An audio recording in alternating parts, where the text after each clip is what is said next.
sa pinakamatagal na empleyado. Dahil sa matagal kong pananatili, isa na akong kabilang sa mga masasabing senior sa aming kumpanya.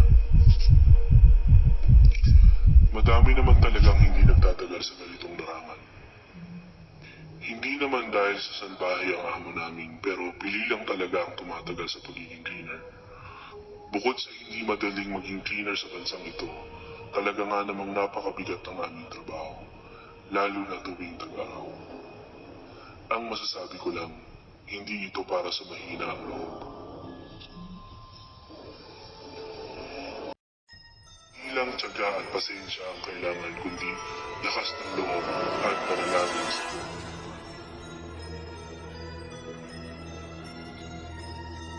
Maliwanag pa sa sikat ng araw ang alaala ko sa karanasang ito. Magde-Desyembre noon kaya makulimlim at mahamog ang panahon. 2 taon pa lang ako sa serbisyo, pero kapag may bagong hire sa aming agency, ako ang inaatasan na mag-training sa kanila.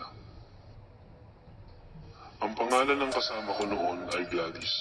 Bagong salta siya rito sa abroad kaya medyo tahimik. Hindi din kami masyadong nakipagkwentuhan. Isang buong araw ang booking namin sa araw na yon. Ito ay isang accommodation ng mga trabahador sa isang malaking restaurant. Habang biyahe, parehas kaming walang imik at nakatingin lamang sa aming mga telepono. Nung papasok na ang van sa community na yon, napansin agad namin ang katahimikan. Walang sasakyan sa daan, para bang abandonado at mistulang walang nakatira sa malalaking bahay sa paligid. Tumambad sa amin ang isang malapad at mataas na pader. Makalawang ang itim na gate at medyo nakabukas ang pasukan para sa tao. Dito na kami binaba ng aming driver at dali-dali siyang umalis para sa ibang limit niya.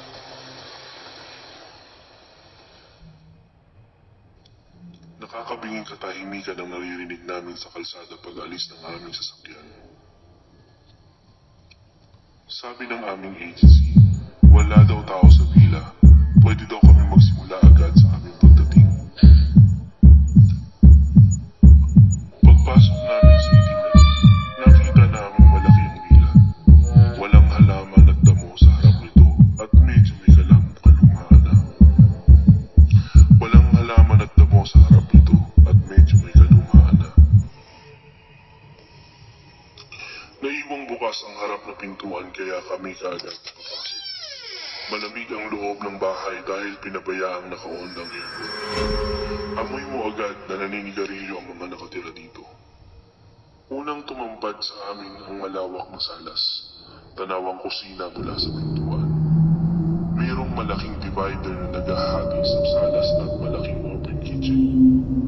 Meron siyang sito na salamin at natatanaw mo ang salas kung nakatayo ka sa kusina.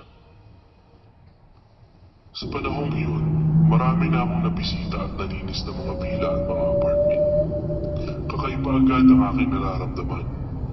Merong hindi pangkaraniwang pakiramdam pagtapak pa lang namin sa entrance ng bahay na to. Mabigat at masikip ang pakiramdam.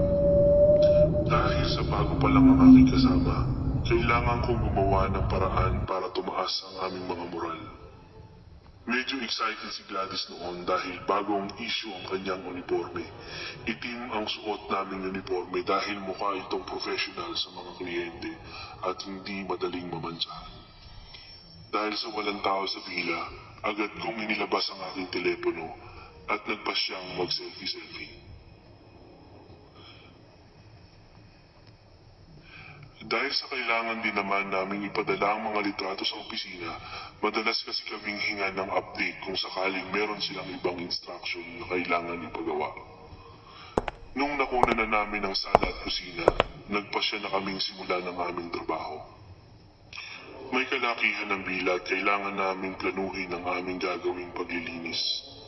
Meron itong 2 palapag, 4 na kwarto sa taas at 1 sa baba. Una namin lilinisin ang mga banyo sa taas at ang mga kwarto. Ganito ang nakasanayan naming routine. Inuuna muna naming linisin ang pinakamalayo paatras sa pintuan. para hindi na kami ulit aapak sa sahig na malinis na. Isa ito sa mga tinuturo ko sa mga kasama ko sa paglilinis. Naghiwalay muna kami ng kwarto para masimulan ko ang isang bahay at siya naman sa kabila. Pilit akong nagkukunwari na hindi ako natatakot dahil bukod sa giniginawa ko, pakiramdam ko talaga na parang may naghihisit sa akin sa kwarto. Meron akong kakaibang nararamdaman, para bang may nakadagan sa iyong pagkakahiga. Animong parang may pressure sa dibdib na nakakapagpasikip sa hininga. Nagulat na lang ako nang biglang lumapit sa akin si Gladys mula sa likod ko. Nakatingin sa akin si Gladys na parang naguguluhan. Tinanong niya sa akin kung hindi daw ako giniginaw. At ang sunod niyang katanungan, para akong binuhusan ng malamig na tubig. Napatingin ako sa kanya at tinanong niya sa akin kung ako daw ang dumaan sa pinto ng kwartong kanyang nililinis. Kibit-balikat ako sumagot at sabi ko, hindi ah. Nagpasya na lang kami na huwag maghiwalay at pinaalala ko na lang na baka guni-guni lang namin yun. Sinasadya na lang namin na magpatugtog ng malukas mula sa aming telepono para hindi kami makaramdam ng pressure at takot. Lumipas ang ilang oras, natapos din naming dalawa ang buong bahay. Tinawagan na namin ang aming driver para kami sunduin. Since wala naman tao sa bahay, pwede namin siyang tawagan na 30 minutes bago kami tuluyang matapos. Nasa baba na kami ng bila nung naalala kong naiwan ko ang aking telepono sa isa sa mga kwarto sa itaas. Dali-dali naman akong umakyat at iniwan ko si Gladys na kasama ng aming mga gamit sa paglilinis. Mula sa taas, narinig ko na biglang bumukas ang vacuum cleaner. Sa isip-isip ko, baka lang may nalimutan si Gladys na vacuumin. Pagbaba ko galing sa hagdan, nakita ko na umaandar ang vacuum cleaner mag-isa at hindi ito nakasaksak. Hindi naman ako nagtataka dahil akala ko ay may sira lang ang vacuum na nadala namin. Pinatay ko ito agad na halos sabay na lumabas naman si Gladys sa CR malapit sa kusina. Agad niya akong tinanong, akala daw ba niya na tapos na kami maglinis? Bakit nagpa-vacuum pa rin ako? Napatingin ako kay Gladys na para akong litong-lito. Hindi na ako umimik at nagpasya na lang kami sa labas na lang kami maghintay. Hindi na mainit nung panahon na yon kaya pwede na kaming maghintay sa bakuran. Lumabas kami ng bila at sinara namin ang mga pinto. Habang naghihintay kami sa bakuran ng bila, nagtingin kami ng mga litrato mula sa telepono. Mga litrato namin habang naglilinis. Nagtanong uli si Gladys kung talaga bang dalawa lang kami sa bila. Dahil pakiramdam niya, meron kaming kasama habang naglilinis.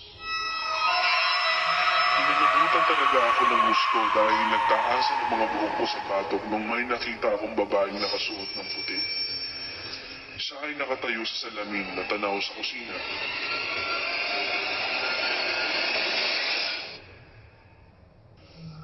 Nakayuko siya at pawang nakasuot ng uniformeng puti na parang pang-nurse. Dahil itim ang aming uniforme, imposible sa amin ang reflection sa salamin ng mga divider. Sobrang takot na takot kami at tumakbo kami sa gate ng villa. Sakto naman na dumating ang aming sundo. Saudi po. Saudi. Cleaners. Alam kong in-upload ko ang litrato na yun sa FB. Cleaners too. Kasama ng iba pang litrato nung bilang yun. Pero hindi ko na siya matagpuan ulit. Iyon na rin ang una at huli kong araw na nakita si Gladys. Hindi na rin siya bumalik sa aming cleaning agency magmula noon.